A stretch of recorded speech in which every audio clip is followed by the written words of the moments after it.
First చూసుకున్నాను hand brake వేసి ఉంది, క్లచ్ బ్రేక్ చూసినా, వాయిస్ తీసాయి.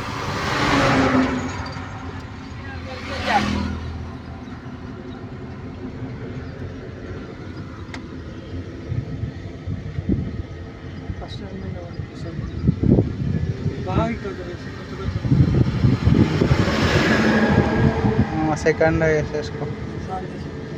ఎందుకు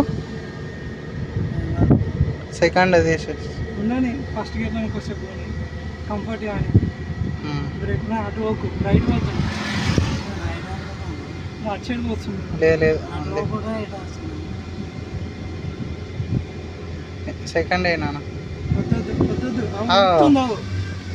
నువ్వు సెకండ్ వేసేటప్పుడు నా ఇటు పోతుంది. సెకండ్ నీకు కొంచెం సరే మరి ఫస్ట్ గ్రిప్ ఫస్ట్ గేర్లో గ్రిప్ తెలుసుకో. అందుకే అంటున్నా కిందికి పోతే ఇటు పోతుంది మొత్తం.